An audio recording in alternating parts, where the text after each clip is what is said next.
Hello students, good morning. आज हम BSc part first का जो टॉपिक कवर कर रहे हैं वो है जंतुओं को वर्गीकृत करने का आधार या बेसिस ऑफ एनिमल क्लासिफिकेशन। जंतु जो हैं वो अनेक आकार के हैं, अनेक प्रकार के हैं। कुछ एक कोशिकीय होते हैं, कुछ बहुकोशिकीय होते हैं, कुछ जलीय होते हैं, कुछ स्थलीय होते हैं, कुछ वायवीय होते हैं। इनकी संख्या इतनी अधिक है कि इनका बिना वर्गीकृत किए अध्ययन संभव नहीं था। तो इनको वर्गीकृत करने के लिए कुछ आधार बनाए गए, जिनके आधार पे इन्हें अलग अलग संघों में, अलग अलग ग्रुप्स में, अलग अलग फाइलम्स में, क्लासेस में, ऑर्डर्स में वर्गीकृत किया। यहाँ हम देखते हैं कि वो आधार क्या हैं। सबसे पहला है लेवल्स ऑफ बॉडी ऑर्गेनाइजेशन या शरीर संगठन के स्तर। अब patterns of organisation of cells differ in animals in spite of their multicellular nature.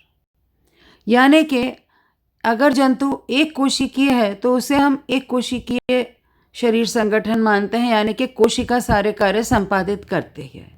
लेकिन अगर बहुकोशिकीय है तो उसके शरीर संगठन का स्तर अलग अलग हो सकता है। जैसे सेल्स एक दूसरे के सापेक्ष में कार्य करती हैं, cellular level of body organisation. तो ये है स्पॉन्जेस में। सबसे सरलतम कौन सा है? Protoplasmic grade of body organisation, जो एक कोशिकीय जंतुओं जैसे प्रोटोजोआ इत्यादि में मिलता है। उससे थोड़ा सा जटिल हुआ तो सेलुलर लेवल ऑफ ऑर्गेनाइजेशन हुआ, यानी कोशिकाएं जो वो एक साथ मिलके कार्य करने लगी। तो इसका उदाहरण है स्पॉन्जेस। अब और थोड़ा सा डेवलप्ड या एडवांस्ड हम कहें तो क्या होगा? Cell tissue level of body organisation, कोशिका ऊतकीय स्तर शरीर संगठन का। इसमें जंतु की सेल्स जो हैं वो एक समान सेल्स मिलके एक समान कार्य को कर रही हैं, यानी कि cells of the animal carrying out similar function are organised in tissues. इसका एग्जाम्पल है सीलेंट्रेटा।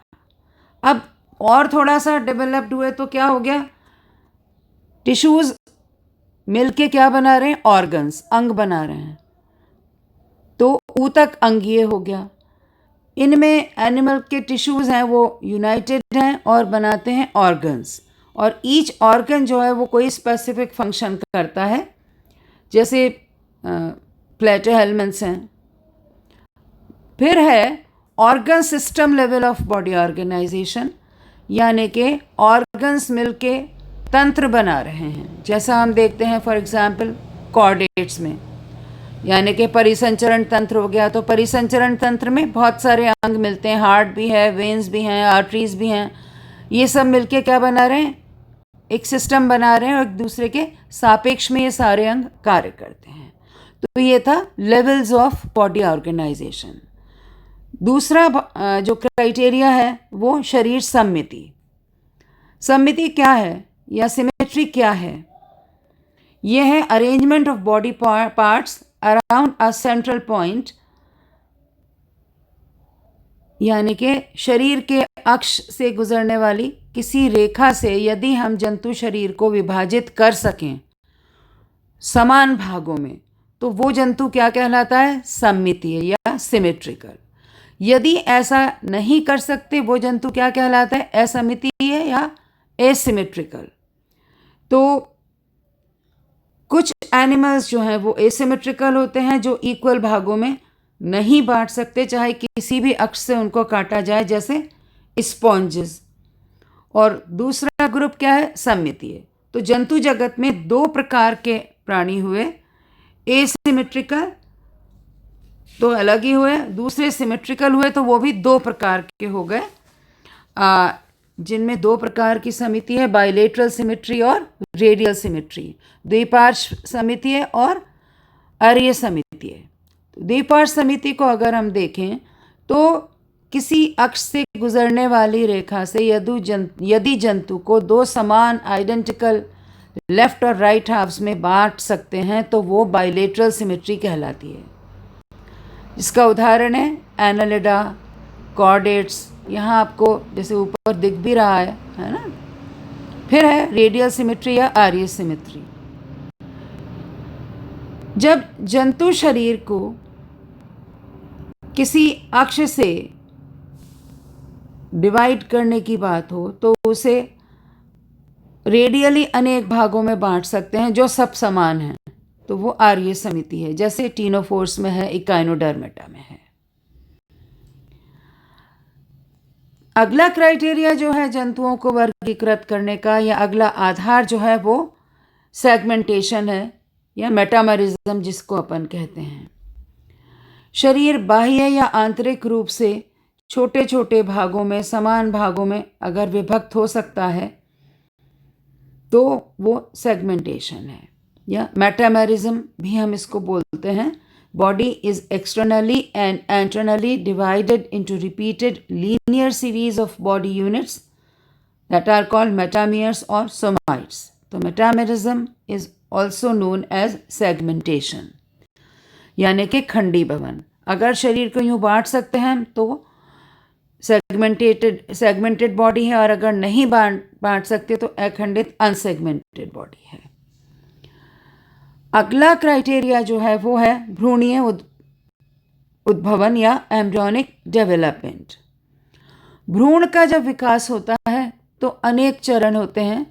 सबसे पहले तो फर्टिलाइज्ड एग होता है, फिर फर्टिलाइज्ड एग में विदलन होते हैं, कोशिकाओं की संख्या बढ़ती है, और फिर एक ब्लास्टुला स्टेज आती है, कोरक अवस्था, जिसमें एक पोर होता है जिसे हम कोरक रंध्र बोलते हैं, जिससे कोशिकाएं जो हैं वो इन्वेजिएट करती हैं, अंदर जाती हैं, अंतर्वलन करती हैं।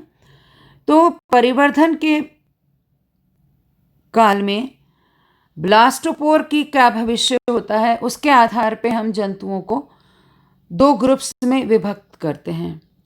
यदि ब्लास्टोपोर भविष्य में एडल्ट में मुख में परिवर्तित होता है तो वो जंतु समूह क्या कहलाता है? प्रोटोस्टोमिया।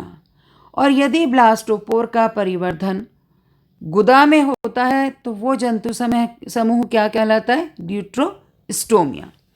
तो भ्रूणीय परिवर्धन या उद्भवन के आधार पे, ब्लास्टोपोर के भविष्य के आधार पे जंतुओं को हमने दो ग्रुप्स में बांटा है, प्रोटोस्टोमिया और ड्यूट्रोस्टोमिया।